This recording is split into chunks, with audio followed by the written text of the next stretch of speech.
All right, so we'll be starting. Welcome, everyone. Thank you very much for participating in the first virtual event of New Conversations 2.0. It's a virtual tour building on the 2018 Provincial Awareness Tour around the demographic and labor market realities and challenges in New Brunswick. We are visiting 15 different regions across the province, bringing forward labor market replacement data, information on the importance of immigration to New Brunswick's public finances, the impacts of future immigration on key systems in our province, and the imperative of local governments and communities to organize in support of immigration at a local level. We also are making the space for people, employers, newcomers, community members to share their stories and experiences of immigration. People are coming into our province and everyone has a role to play in the creation of communities and workplaces where notions of diversity, inclusion, and equity are at the heart of policies, processes, and planning. Immigration is an evolving issue in New Brunswick, and new conversations are still needed to ensure that new residents find meaningful opportunities and support for them to choose to call New Brunswick and your communities home.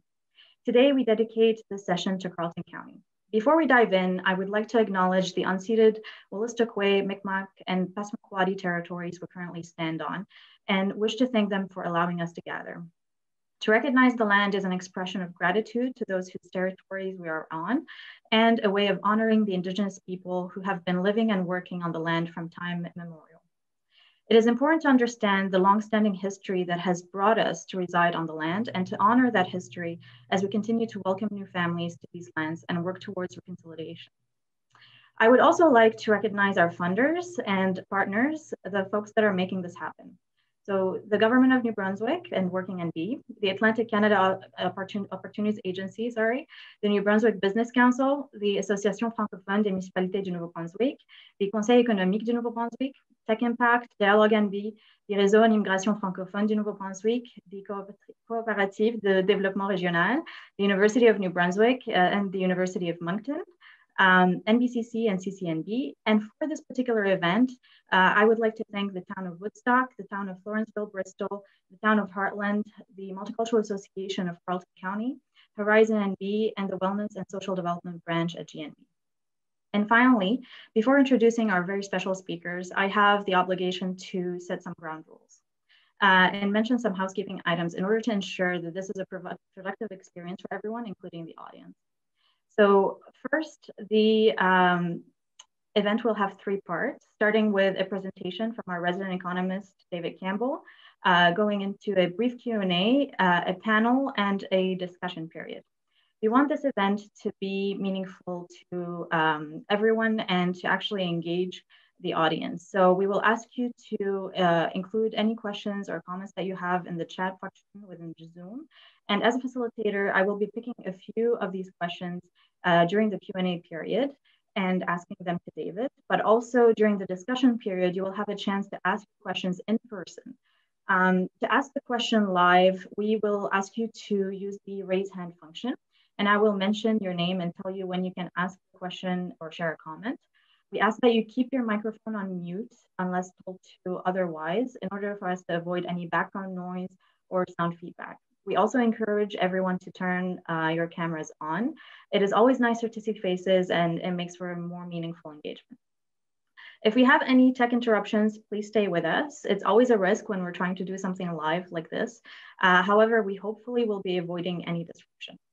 And with that, I would like to happily introduce the mayors. So Mayor Slip and Mayor Foster to provide any opening remarks. Good afternoon, everyone. It's a pleasure to be participating in New Conversations 2.0. We in Woodstock and Carleton County in general have been long supporters of multiculturalism, and we've had a tremendous relationship with the Multicultural Association of Carleton County. The municipalities have been working together to try to foster immigration to Carleton County, and we've had a number of successes. And today we look forward to talking about some of those successes and then to discuss some of the challenges and what the role of municipalities might be in the future in the Upper St. John River Valley to encourage increased migration. We know that it's a very, very important part of our future, and I look forward to hearing some of the comments from the participants this afternoon, and we have a very exciting presentation from our lead presenter. So with that, I'll pass the microphone over to Mayor Foster, and I hope you all enjoy today's activities and presentation. Thank you. Thank you, Mayor Slip. Nice to see everybody. And thank you very much for the invitation for this and the opportunity to speak with many others across the globe about moving and emigrating to this fine area. So Heartland's a town that was incorporated over 100 years ago in 1917 and is home to the world's longest covered bridge on the entire planet, which is its main claim to fame. But it's growing. We've got a beautiful sense of business and community here. It's the trucking hub of New Brunswick. So there's many opportunities, as our later speaker, David Tisdale, will be able to tell you a little bit more about. But we have manufacturing, we have production of food, we have production of alcohol. We have a brand new school. We have a brand new hospital in this neck of woods. So moving here offers an idyllic lifestyle while offering all the same amenities that you'd find in many larger communities. So I look forward to seeing and opening our doors to many immigrant families. And we realize here, not only in Heartland, but in the province, that the only way we're going to grow together is with immigration. So anything we could do to assist or to make that transition an easier process, we're 100% ready to partner with the family or families to come here. We have beautiful trails, recently refurbished by the Becca-Gwimek Trail Association. We have a wonderful recreation department.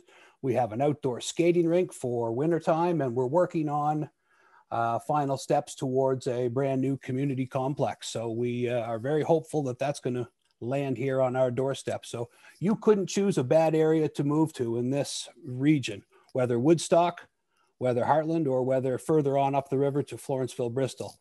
You're offered a beautiful way of life here. So I look forward to meeting and seeing many new faces in our community. And once again, thank you for the opportunity to speak to all of you. Thank you. Thank you very much, Mayor Foster and Mayor Slip. Now I would like to introduce one of the lead economists in our province, Mr. David Campbell. David is the former chief economist for New Brunswick Jobs Board and founded his own economic development consulting and research firm, Jupia Consultants Inc. in 2008. Based in Moncton, he is one of Atlantic Canada's leading economic development consultants. He has worked with more than 80 local, provincial, and national economic development agencies, industry associations, and government departments in 6 Canadian provinces and 2 American states. He holds a certificate in economic development from the University of Waterloo in Ontario and an MBA from Liberty University in Lynchburg, Virginia. Welcome, David. The screen is yours. Thank you very much, Nicole. I appreciate the opportunity to be back in Carleton County, at least virtually, to talk to you a little bit about this very important subject. I'm just going to share my screen so you can see the slides that we're going to go through here over the next 15 to 20 minutes. So let's see if we can make that work. All right, everybody should see my screen. If you don't, yell at me or make some notions with your hands. Okay, so we're going to be talking. This is the first, as was mentioned, this is the first of 15 stops around the province. These stops are all virtual. Unfortunately, because of COVID-19, we really enjoyed last time getting into your communities and getting to shake hands and get to know what's going on in your community physically.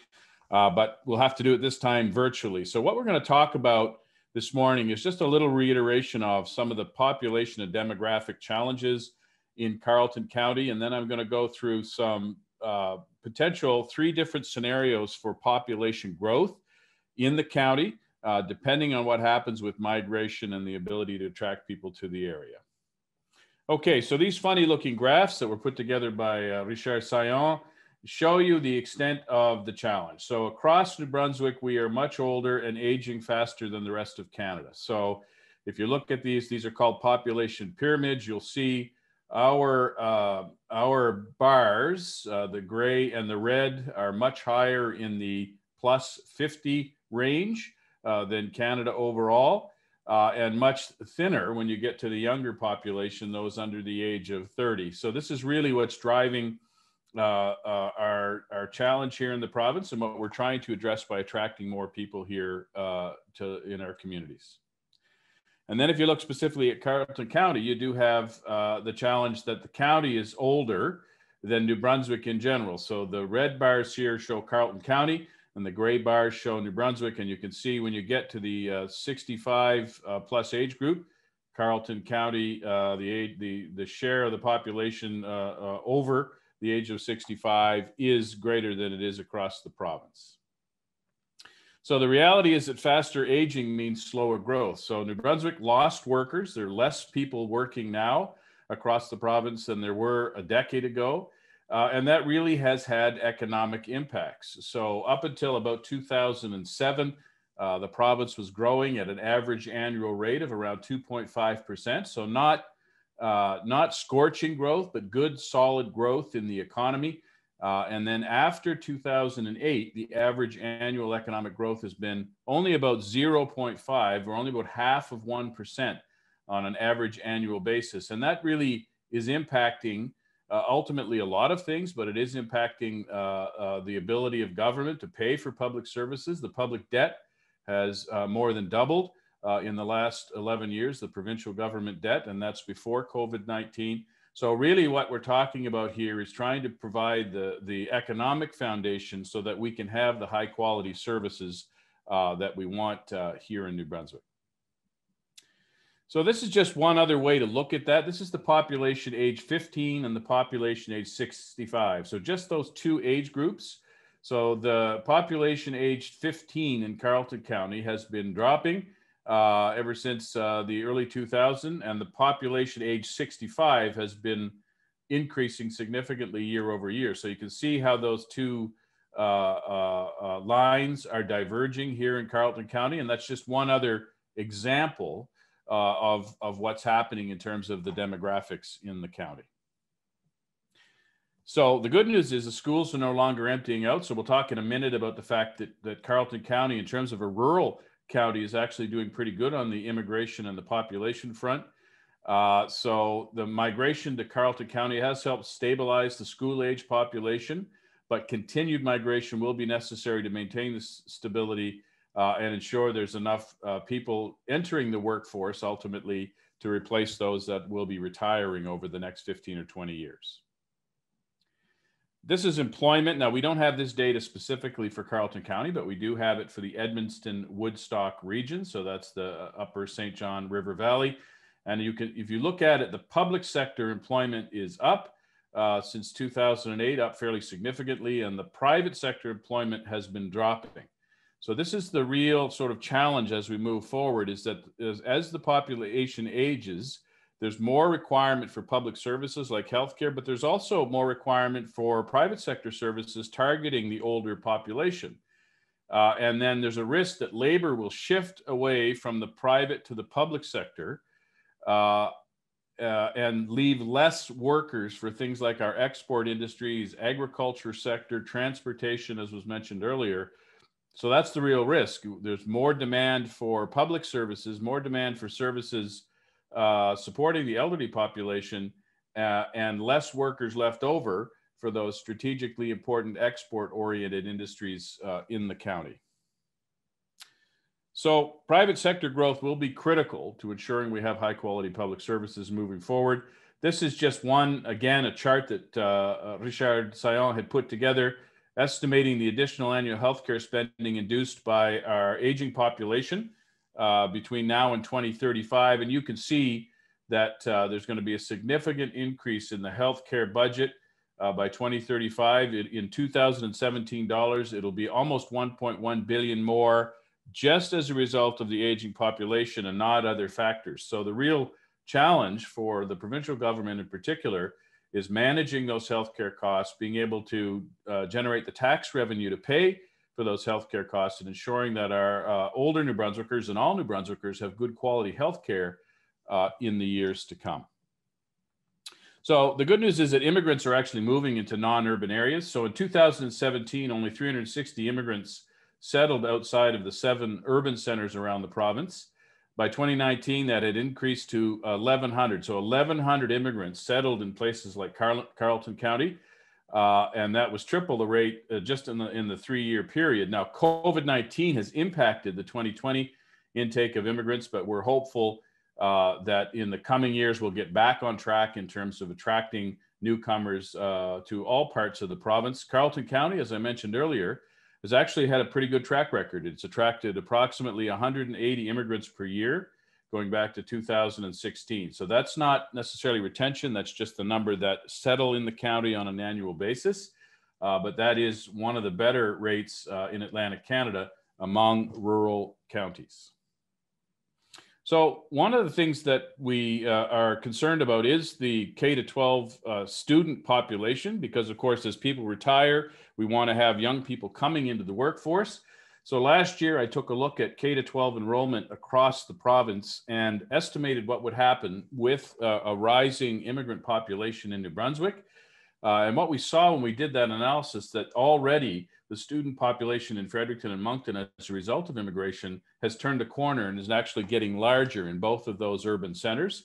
And so we need to see that trend occurring elsewhere in the province as well. This chart, and by the way, don't worry about writing down anything here. You can download a copy of these slides from the Multicultural Council website. So there's no need to take notes here unless you have questions. But basically what this chart is showing you is province-wide what would happen to the K-12 enrollment without immigration.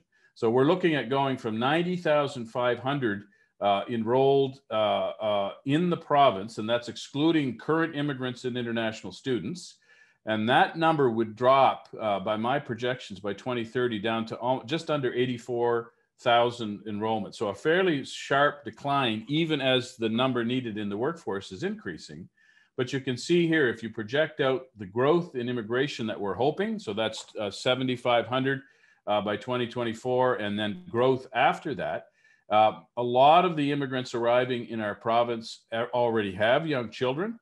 And so you can see how that will impact and ultimately lead to an increasing K-12 enrollment around the entire province. So that's good news. If we can sustain and grow our immigrant population, that will help rebuild our K-12 student population around the province. So I'm going to talk a little bit about some growth projections, and there is a physical document that you can download with a lot more assumptions, a lot more of the methodology on how we did this. So I encourage you to do that. But basically what we're trying to assess here is what level of population growth is needed to support labor market needs or workforce needs in the future in Carleton County. So we have many strategically important industries in the county. As was mentioned earlier, transportation. Carleton County actually has a higher concentration of people employed in transportation than does Moncton, which is another important transportation hub. There's about 1,100 employers across the county, and there is a risk that many of these would leave if labor market demand is not able to be addressed in the county. So we looked at 3 scenarios. We looked at the current population trajectory. So what if nothing changed today? And that's the current rates of migration, current rates of births and deaths, and immigration. What's going to happen to the Carleton County population between now and 2040? We looked at a second scenario, which was the population growth we will need in the county to maintain the current size of the workforce. And scenario 3 was the population growth we would need in the county to expand the workforce at an annual average rate of 0.5%, or a modest growth in the workforce. So these scenarios were selected specifically because we want to show you, and of course, no scenario, no analysis like this is ever going to be perfect. This is just meant to show you an example of what might happen under 3 scenarios. So in the current trajectory, it does look like the population is going to decline by about 9% over the next 20 years. So we're not projecting population growth in the county, even though we have pretty good immigration numbers. The workforce will decline by an estimated 21%, or 2,800 people. So that's from all of the retirements and not enough younger people coming into the workforce. So the risk under this scenario is the potential loss of export industries, of transportation sector, potential opportunities in agriculture that we can't address as a result of a lack of workforce. And as I said earlier, there will be increasing pressure from the public sector for more of those, the workforce that we do have in the region. So if we want to maintain the current size of the workforce, which is estimated in 2020 at around 13,300, we'll need to see population increase by about 11% over the next 20 years, which is not unrealistic. The county's population did grow at this rate from 1989 to 2000.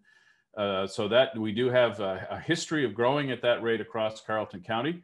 And this would mean, we have more workers around, but again, we still have the same challenge in terms of more workers going to the public sector and not enough workers potentially to expand into new industries in agriculture, tourism, and natural resources. So if we want to grow the workforce at a modest rate of 0.5% per year, we would need to see population increase of 21% over the next 2 decades. So obviously that's not every year, but combined over the next 20 years, we would want the population to grow by about 5,700. And that would lead to a workforce growth of 1,500. So that's net of everybody that left the workforce. So that would be a solid growth rate in the workforce.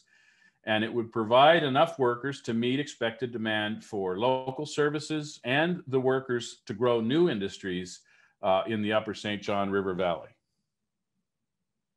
So what are the conclusions here from these forecasts? Well, assuming other population growth components remain on track to where they were headed, it looks like we're going to have to increase our annual immigration numbers from around 180 per year to somewhere between 350 and 500 per year. And that sounds like a lot, but it's really only about double, a little more than double the annual rate. So certainly you've got a head start over most other rural counties across New Brunswick.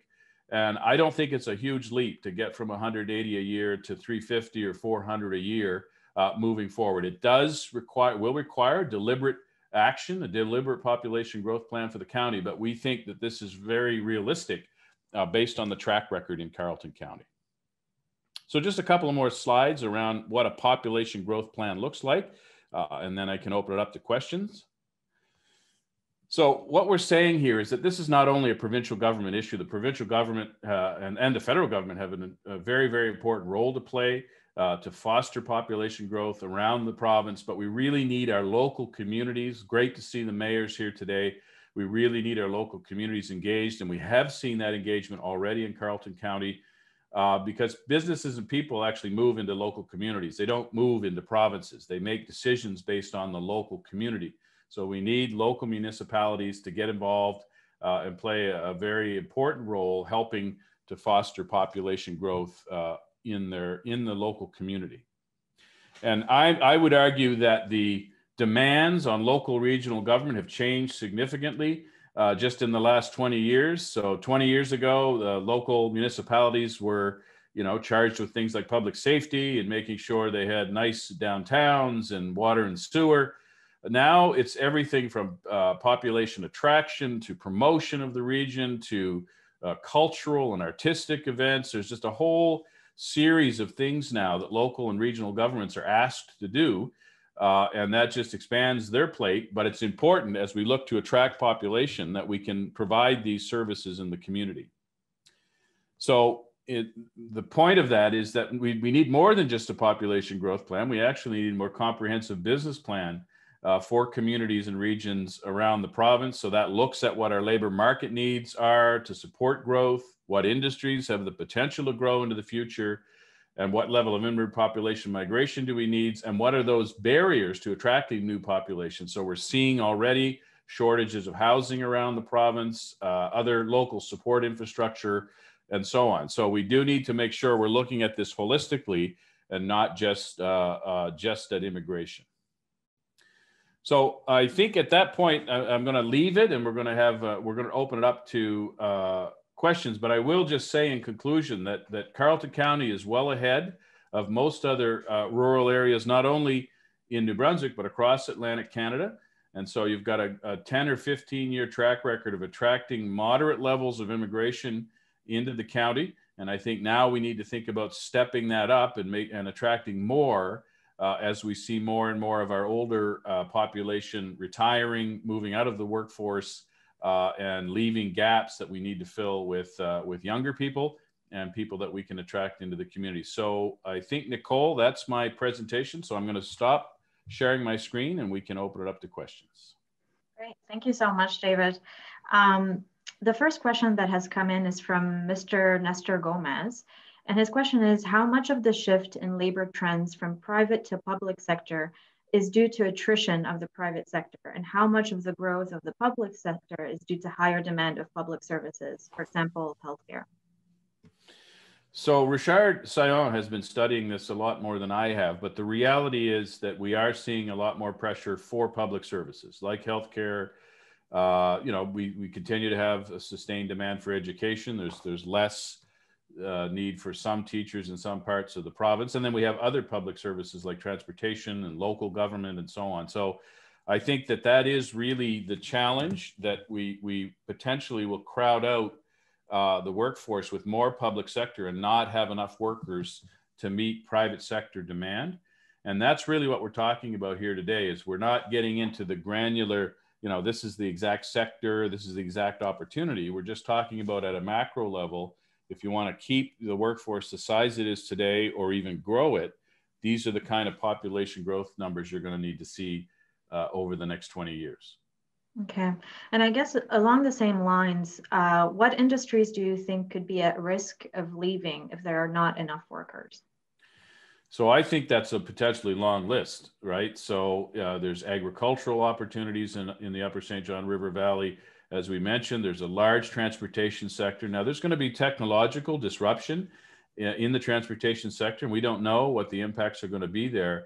But certainly manufacturing, there's a lot of machinery and metal bashing going on in the Upper St. John River Valley that's potentially at risk. And then there's a whole suite of potential new industries and tourism and other service industries that we will struggle to fill without the workers to provide the talent we need for those industries. Yeah.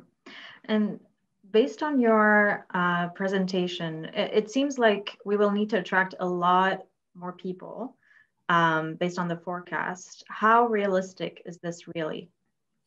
So this is a really good question. I think because Carleton County has already grown at that rate in recent times, in many of our lifetimes, certainly the mayor of Woodstock can remember 1989.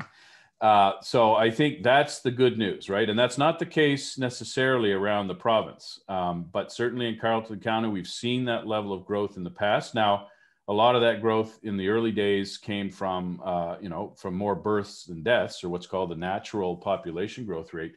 But even back then, we were attracting more immigrants. Companies like McCain's were attracting immigrants back in the 90s. So I think the good news is we've got that history in the region. Now we just need to double down and make sure we're able to attract people into the jobs and into the opportunities we have in the region. It's always a little more challenging in rural areas than in the big cities because of things like spousal employment and so on. But we have a track record in Carleton County, and I think we can build on that moving forward. Okay, perfect. Thank you. So in the interest of time, we'll be moving into our panel, but there will be a discussion and Q&A session right after, in which case you'll also have the opportunity to ask your questions in person instead of me asking them. So first I would like to introduce Mayor Slip as our first panelist. First elected to council in 2001 and since becoming mayor in 2008, Mayor Slip is currently completing his third consecutive term in office. He is a former president of the Union of Municipalities of New Brunswick, and while president, he served 3 years as a member of the Federation of Canadian Municipalities Board of Directors. He has also been a member of Western Valley Regional Service Commission number 12 since its inception in 2012. Mayor Slip holds a Bachelor of Arts in History and Political Science and a Bachelor in Education in Secondary Education from UNB and a Master's in Education in Instructional Technology from the University of Alberta. Prior to retirement from teaching, he worked his entire 32-year career at Woodstock High School. Welcome, Mayor Slip, to New Conversations 2.0. I now invite you to share your remarks. Once again, good afternoon. I think one of the things of being a native of Carleton County, I was born in 1949, so you now know I'm over 70. I have a lot of historical perspective that I can bring to the discussion here today. And I think we've seen a lot of good, positive changes. To speak to David's comment about the potential of the Upper St. John River Valley, I think it's important to recognize that there are many of us here that still have a warm spot in our heart for the old Carleton County Council. And we still have a lot of our municipal leaders that are very much attuned to a regional basis as opposed to each individual municipality trying to promote itself. We've been very, very good in the Upper St. John River Valley about working together.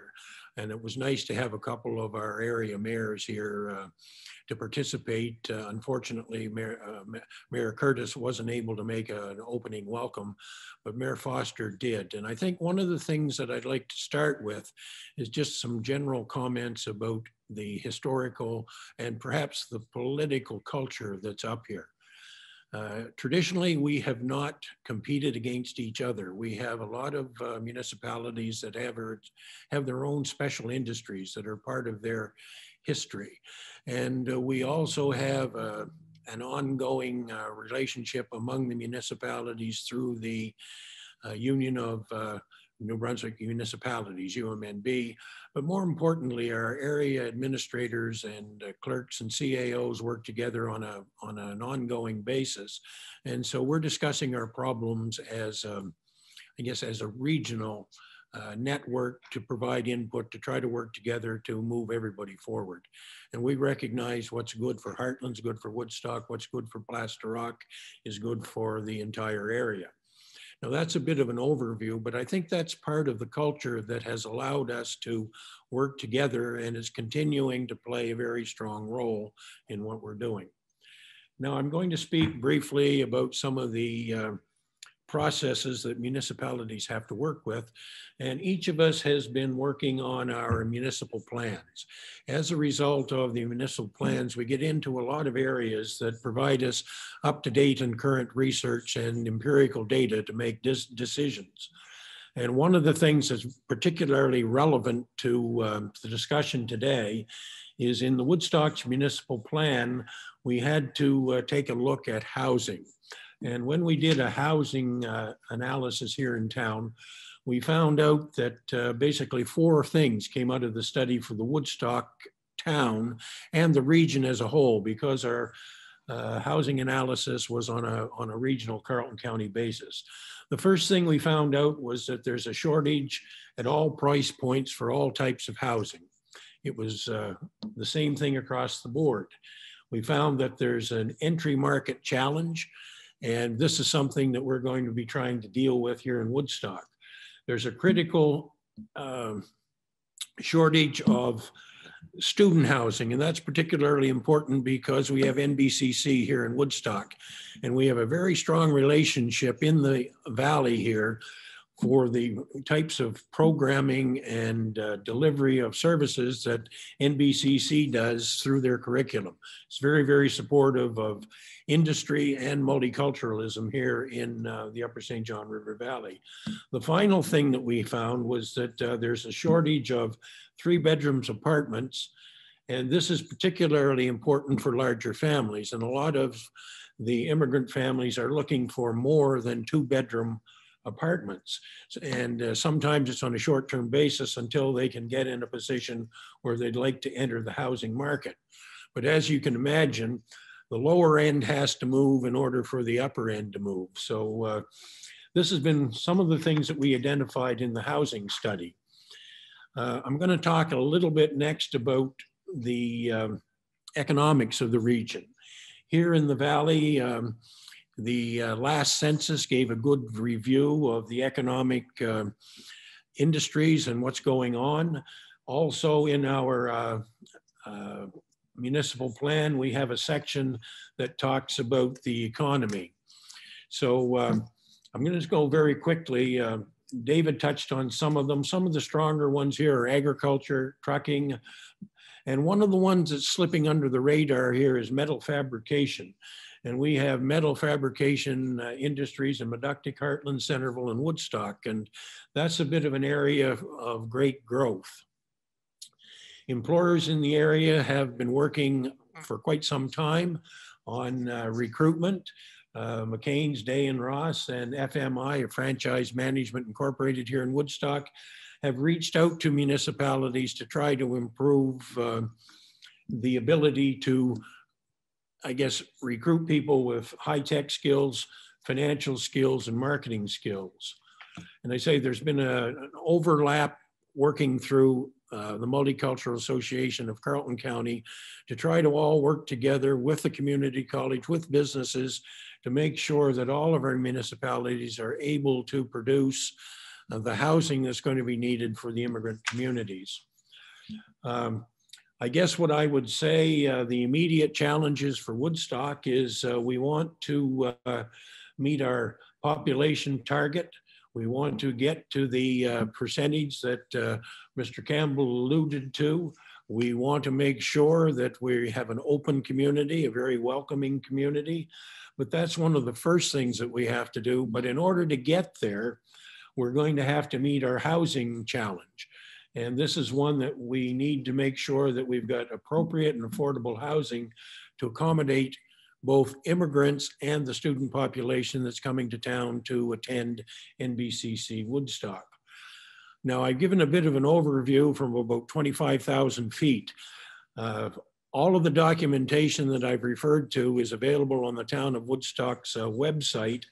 And there is a particularly strong economic analysis included in our municipal plan and our housing needs assessment. So I would encourage you, if you're looking for specific details about the region, not just our community, but on the region, take the opportunity to visit the website and download some of that documentation. I'm very positive about the area. I've seen the work that MAC has done, the Multicultural Association of Carleton County. It has a 20-year history of success here in the Upper St. John River Valley. The municipalities have actively been engaged over that 20 years to try to move things forward. And what I feel most strongly about is we have a very, very good cooperative approach to immigration here in the Valley. Now, maybe there'll be some specific questions come out in the Q&A when we get to that.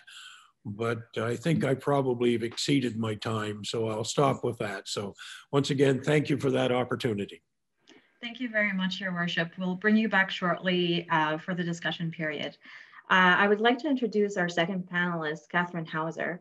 Catherine has been a community developer with Horizon since 2018. She currently serves the Upper River Valley area, covering Nakawik and Beechwood.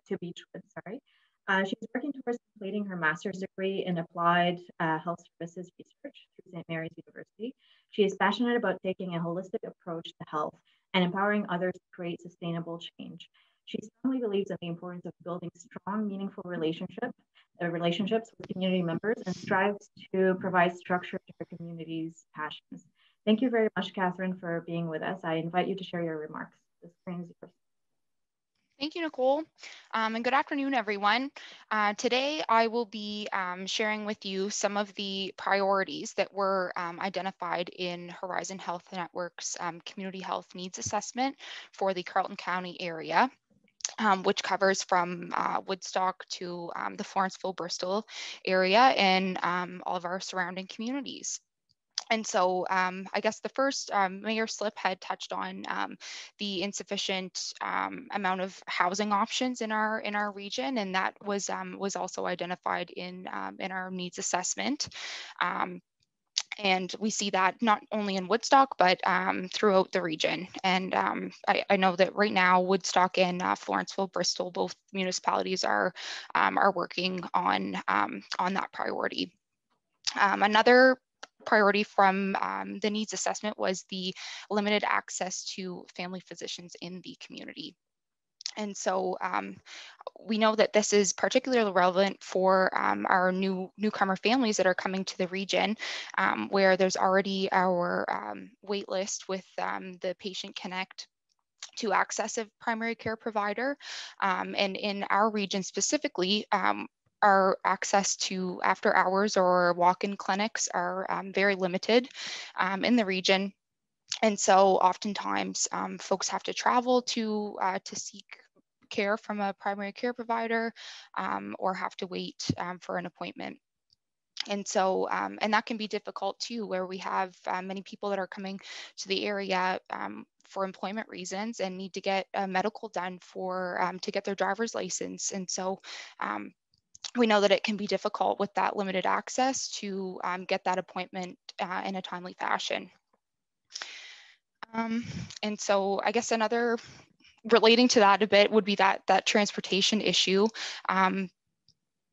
In terms of how, I mean, with that limited access to family physicians, people do have to travel to seek that care, which is one area that definitely needs an improvement in our region. But transportation can impact our health in other ways too. And when we think about it, we need transportation to go to the grocery store, to get food, to go and seek our pharmaceuticals or other health-related needs.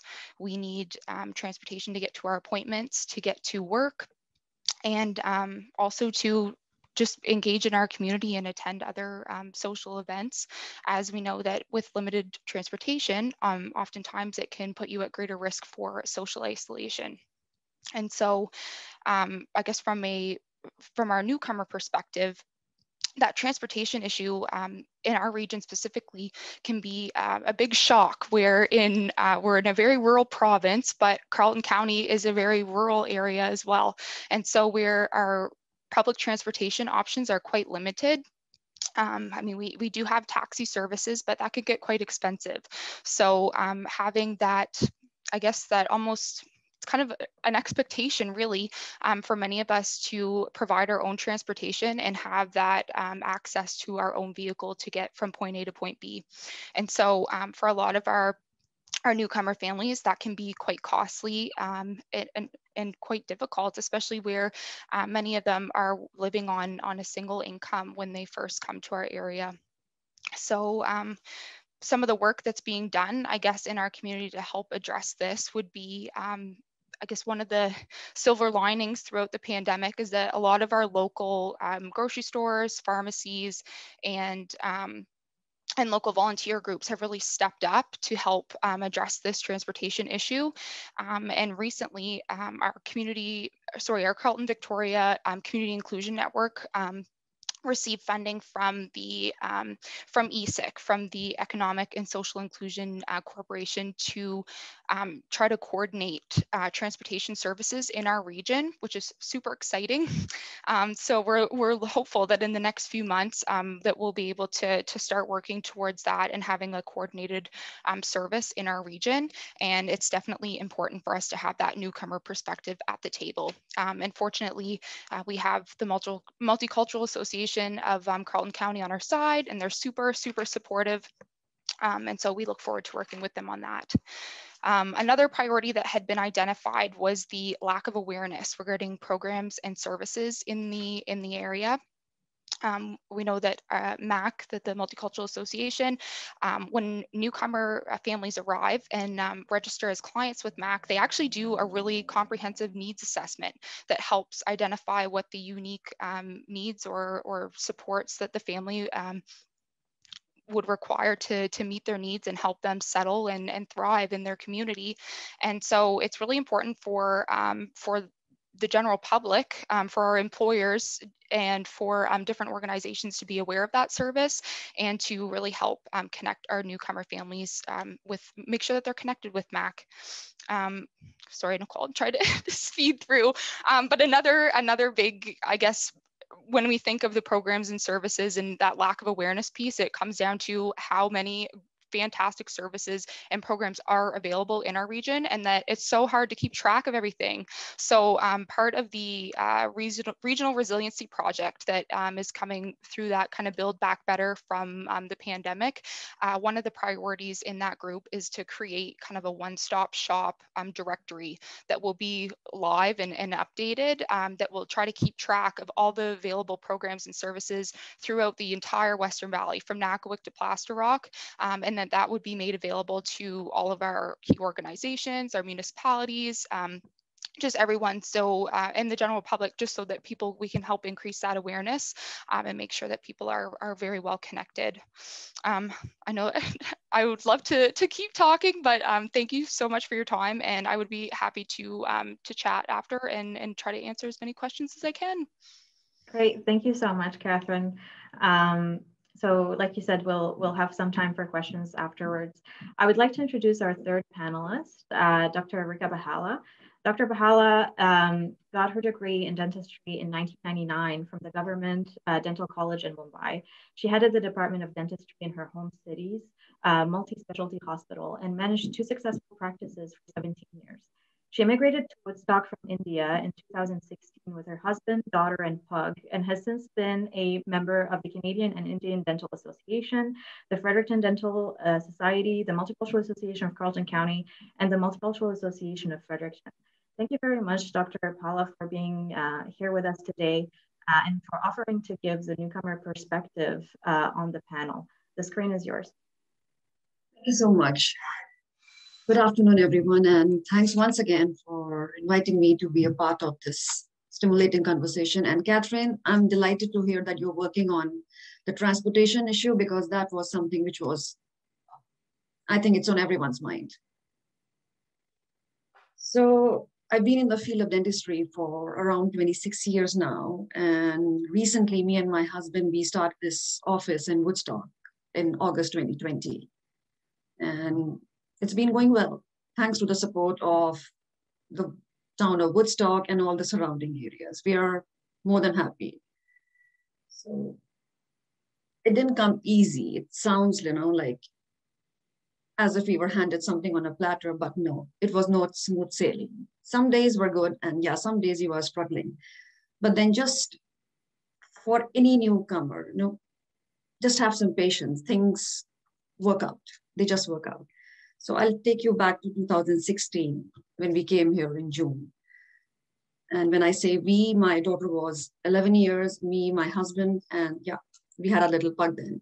And we were we have to take her along. So, and yeah, the most important thing I forgot to tell, we had 17 suitcases in which we kind of squeezed our life from India. I still call it my bare necessities. So anyway, we landed up here, and people still ask me, why Woodstock? And my answer is, why not Woodstock? I have lived in the most crowded places in India, and I won't say crowded in the negative sense, but yeah, you enjoy the hustle and bustle. I've lived in Mumbai, I've lived in Delhi, but nothing beats the warmth or the community feeling of a small town. And I know for sure because I was born in one. It's incomparable. The sense of community which you get in a small town, you cannot get that in a metropolitan city now. When we moved to New York from a very comfortable existence in India, we were ready for challenges, we were ready for surprises. But one thing which took me by surprise, and it's been already mentioned, was the lack of rental accommodations and the lack of transport within the province itself. So for taking a taxi was not a big hassle, but not being able to go from one city to another, that was the thing, because the buses, they had just limited routes and limited days and limited hours. So until you have your transport, yeah, that can be challenging. But then life is a challenge, so we just powered on. Okay, and yeah, our search to a rental accommodation took us to Centerville, another small community, and amazingly warm people. We spent around about 2 months over there, and we had a nice time. No complaints about that. And we were using the taxi service around then, and thanks to such amazing taxi driver, we almost felt at home just chatting to them. They were giving us all kinds of information, and they pointed us towards Multicultural Association of Carleton County. The moment we entered there, it was almost like that I'm no longer a stranger in a strange land. So welcoming. Melissa and Wendy was there. I mean, Honestly, if they wouldn't have been there, we were at a kind of loss. Three of us were like, okay, you have your family, but still you need some roots, some connection, somebody to make you, yeah, this is how it works.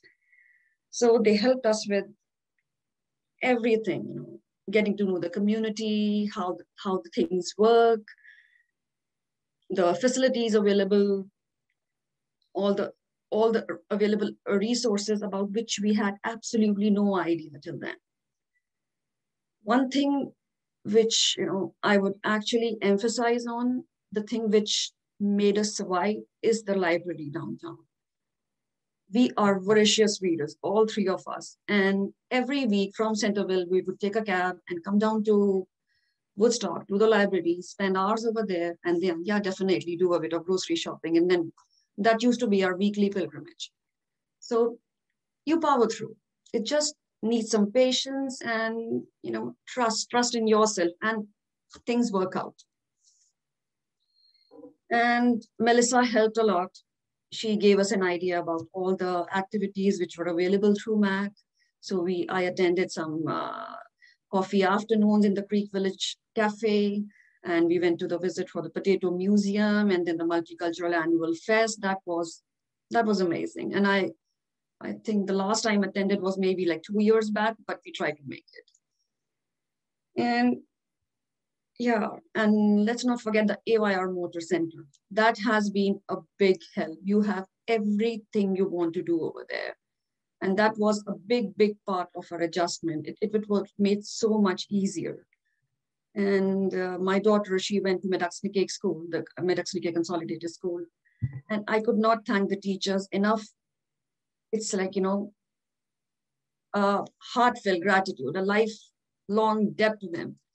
They did such an amazing job with her, and wow, amazing people. Mrs. Clark, Mrs. Mahoney, and that's the name just come to me. And yeah, they never she was never alone, being the only child, a visible minority. So hats off to them. And as such struggles, life is full of struggles. So no problem with that. We are all struggling all the time. You are just kind of taking the challenges, going ahead.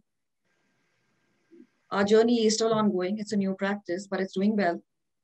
And any suggestion to my fellow newcomers, I'll quote Albus Dumbledore: help will always be given at Hogwarts to those who ask for it. And I'll just amend it: help will always be given at Woodstock to those who ask for it. Thank you so much. Thank you so much, Dr. Bahala. We'll bring you back for the discussion period, but I would like to introduce our final panelist for today, Mr. Tisdale from Tisdale Trucking. Dave Tisdale bought his first truck in April 1984 as an owner-operator for Day & Ross, Inc. After approximately 10 years, he started to expand, and it became a limited company in 2001. Today, Tisdale Trucking Limited has 7 trucks and 9 employees.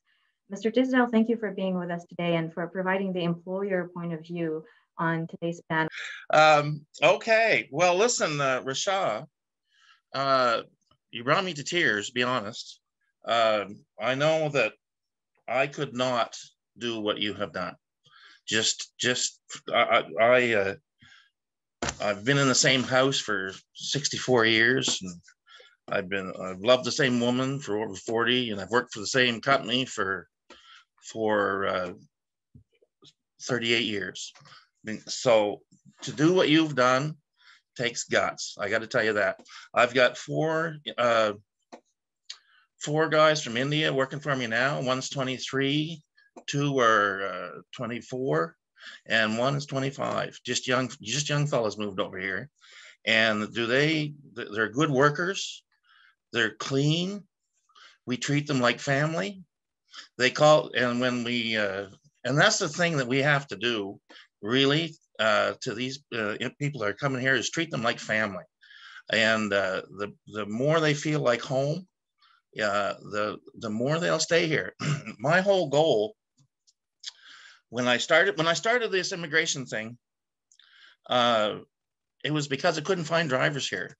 And so my wife and I had to make a decision whether we were going to cut back and just get back to one truck, because I did add some trucks, and then drivers, you know, left and they went to other jobs. And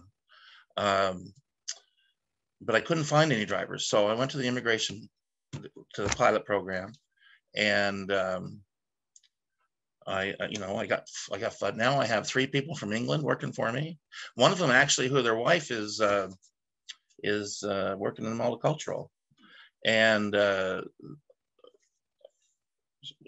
some other ones that I had now have their own truck, and their wife is working in Day and Ross. I worked for Day and Ross for 38 years, and I brought them in, and she works for Day and Ross now in the office. I had a fellow from Greece working for me, and I helped him get his first truck. Regrettably, he's moved to Windsor, Ontario. Tried to talk him out of that, but his mind was made up. And it's been a ride. You know, people going up and down, up, up.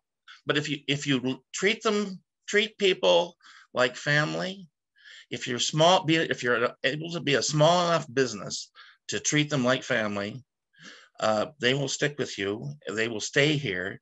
They will see what it's like here, and they will enjoy it here instead of moving to the big urban centers. One thing I've found is the way we pay drivers.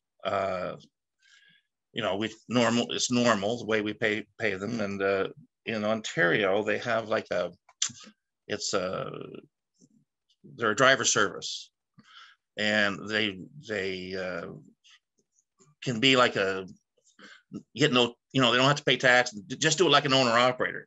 We discourage that here on the East Coast, and that's one draw that that's one reason why they seem to go to Ontario, is because they get to do that. And I think that's something that needs to be addressed. But other than that, I've gone through the 4 guys from India has come through on the PNP. The other guys have had the AIPP program. I've got one guy that he's out west right now, out in Edmonton, in a truck waiting for a load, but he's never been up to the prairies before, never seen that kind of country. And I love to see these guys come in here and see our country. And he said, man, he said, it's so flat out here. He said, you could let your dog out and watch it run away for 3 days. And so he's really enjoying himself. So as far as the mayor being around a long time, I've been around a long time too. I thought maybe this year we'd have the Island Park open back up. The lack of water. But anyway, that's all I've got really. The multicultural has been a help to me, and if any of my guys have any problem, I send in the multicultural. And I guess that's pretty much what I got to say. Thank you. Thank you so much, David. So thank you, everyone on the panel. Participants now have the opportunity to ask questions live or share any comments and reflections on what you've heard today. If you do want to ask your questions live, please use the raise hand icon that's in the reactions on the bottom right corner of the Zoom. And I will let you know when you can speak and unmute. Otherwise, I guess for the panelists as well, if you do have questions for each other, please feel free to do so. This is the time for discussion and for you to expand and reflect even more on things that you've shared with everyone. To start off the discussion, one question came through the chat box, and I guess I'll ask it to David. It's from Pardeep at Flurry.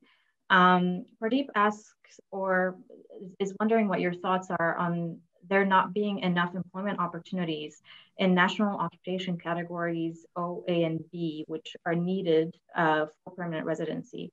And most jobs being mainly in retail, which is under the category C, which doesn't qualify for permanent residency. Do you have any thoughts on that, David? Yes, I'm not an expert on that. I do know that in the last few years, we've tried to get more flexible about that with the Atlantic Immigration Pilot Project and other projects. And the province will, in some cases, be quite flexible with the provincial nominee program too. So I think it's getting easier, but I do understand the concern. There are certain occupations and certain jobs that do not qualify for permanent residency. So as I say, I think we've made good progress there, but there still are some gaps, and there may be other people on the panel or in the audience that have a better understanding of where that's headed. Yeah. Mayor Slip?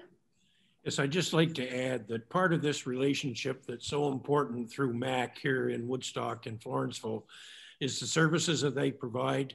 Specifically, they're now doing immigration and settlement services in addition to the traditional language training.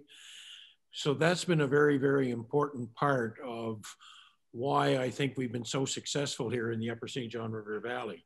But beyond those immigration and settlement services, part of the thing that MAC offers, I think, is what the doctor had suggested. It's the breakdown in cultural isolation and drawing the families out into the community so that you get social and cultural experiences. And that's so much a part of the critical work that MAC does. And I'm very, very happy that when they invite me to attend the annual meeting, because I try to go as often as I can, but I think sometimes we forget the importance of the social and the cultural experiences that are provided through MAC, in addition to the business kinds of relationships that David was referring to in terms of rules and regulations and how to navigate the system. I think to keep people and to make the experience very, very positive, we have to get out there experiencing those meals, eating the food, having the culture, sharing the celebrations and the holidays, and becoming one big happy family. So thank you for that. Yeah, thank you for that comment. Catherine, do you have something to add? Yes, I wanted to add, Art had mentioned with all the food, and I wanted to say that probably my saddest part of 2020 was missing the MAC Harvest Supper and getting to try. It's like this huge buffet where everyone gets to gather and just connect and enjoy food from different cultures and different countries, and it's amazing. Very cool. Worth the membership right there. Thank you, Catherine.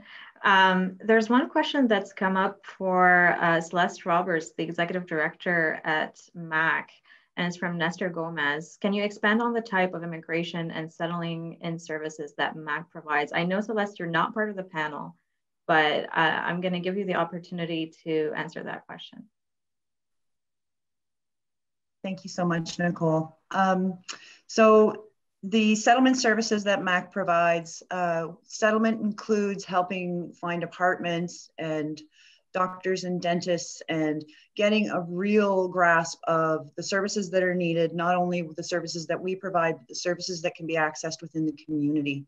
Our registration is pretty detailed, so we're able to give referrals on the services that clients need that are not available in-house. We also have language training. And we have community connections. We have a school liaison program with a multicultural club and a homework club.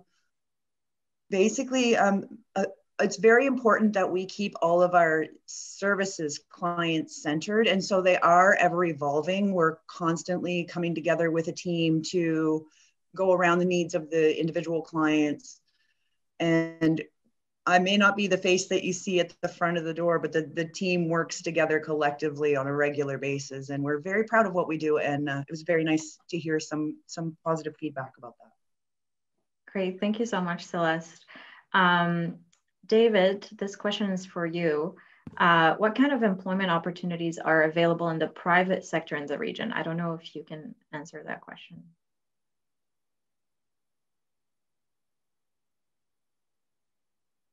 You're on mute, David. Sorry about that. There's two ways to mute my mic, on the mic here and on the screen. So anyway, yeah, so I can't point to specifics. There are job boards. If you go to nbjobs.ca, and there's other job boards that actually would show jobs that are on offer right now. I would encourage anybody looking for jobs in the region to maybe talk to MAC or other groups in the area, but to find out exactly what's on offer in terms of jobs in the region. But certainly nbjobs.ca would be a good place to start. Thank you. There's another question came for you as well, and relating back to your presentation. What is wrong with population decline? Won't the economy adjust to the new reality? So, yeah, so that's a good question, right? So that, you know, there's no sort of magical thing that comes with population growth. There are some communities around the world, and in advanced economies particularly, that are declining, and they're actually fairly strong economies, although it does get a little tricky.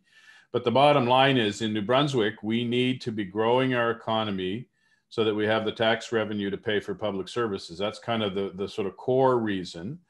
But also, you know, it comes down into the community. If you don't have workforce, as we talked about earlier, it means that maybe services don't get properly offered in the community, and then people might have to leave the community, and you get in this downward spiral of shrinking communities and industry shrinking.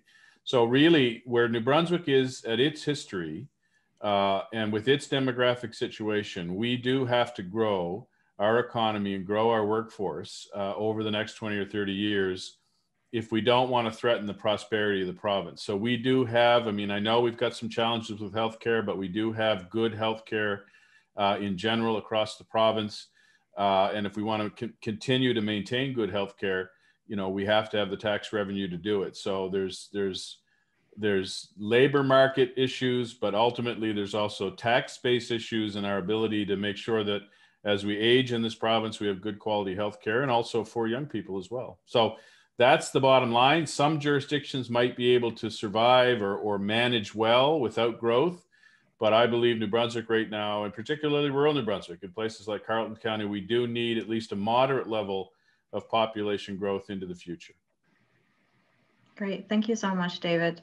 Does anybody else on the panel like to expand on anything before we wrap it up? Yes, Mayor Slip. Oh, you're on mute, Mayor. I just wanted to add one more component to the discussion here. The role of NBCC Woodstock has been critical in providing the training and manpower programs specific to Carleton County industries. We have had some discussions with them about future curriculum decisions, about what we need in order to maintain the training to go into job opportunities and vacancies here in Carleton County. There's another piece to the puzzle that's directly related to the multiculturalism aspects of our discussion today. NBCC Woodstock is increasingly finding more and more international students to come here. And that's been a very, very important part of the immigration, I guess, mix. I've had an opportunity to talk to some of the West Indian students that are here in town, and they would very much like to stay in the area after they finish the programming. And the final piece that I wanted to add is that here in Carleton County, we're also using the temporary foreign workers program in some of the agricultural sector here. And that is an important source of labor. And again, the Multicultural Association has an opportunity to work with those individuals, both the students and the temporary foreign agricultural workers. So I just wanted to get that into the mix because those elements are here in the community as a part of what services the Multicultural Association is providing in the Upper St. John River Valley. Nicole, if I could just jump in on the college, because I think that's a very, very important issue. There are a lot of small and medium-sized businesses in the county that are very, you know, that they find it challenging to recruit internationally, right? To actually go to a foreign country and recruit and try to hire staff in a foreign country to come to Woodstock or any of the communities in Carleton County, but they would love to hire them right out of college. It's much easier for the small and medium-sized businesses to hire right out of college. So I think in the future, the NBCC is going to have an even bigger role. And as the mayor said, trying to align with workforce demand in the region and make sure that small and medium-sized businesses can also hire newcomers and not just the large firms that have the ability, you know, to maybe do more international recruiting. So I think you'll see an increased role for NBCC in Woodstock, in the region, in the years to come. The good news is the leadership is already talking to our municipalities and to our different, let's say, constituent players here in trying to deal with that potential labor shortage down the road. So we're on top of that, David. Wonderful. Thank you so much. Anybody else would like to add anything? I would like to add, Mayor Slip had commented on the temporary foreign workers, and I could be wrong, please correct me, Celeste, but I believe that at this time we should be advocating for more funding for our multicultural associations to be able to better support those that are coming to our region temporarily, and just so that we can better serve that population as well, because I think right now the funding is really only for those that are staying permanently, if I'm not mistaken. Celeste, would you like to add anything? We are funded federally and provincially. Our federal funding is designated to provide services to permanent residents, but our provincial funding allows us to offer services to temporary foreign workers and their families, so that when they arrive into the Carleton County area, from the beginning of their journey, they are able to access our services, and that's thanks to the provincial funding that we receive. Yeah, thank you for correcting me. Also, of course, on our end for NBMC, we constantly advocate on behalf of our members, one of which is MAC and other settlement agencies in the province. So that work in collaboration with government is constant on our end, and we're grateful for all the support and happy to support all of our members with their work at a provincial level. For today, I think it's a good time to wrap things up. Thank you for everyone for joining today. And we're very excited to see how the data that David provided will help mobilize the region in welcoming newcomers. For more information on this initiative, please visit our website at newconversationsnb.com. You will also find the virtual tour calendar, links to register to sessions that will follow, and all of the resources, including David's presentations, the regional reports that he's developed in both English and French, as well as more information on our panelists today. So all of the New Conversations 2.0 sessions will also be recorded and available on the website for people to view following the event in case they weren't able to tune in live. So thank you, everyone, and goodbye. And I hope to see you during the next sessions tomorrow. So have a good day.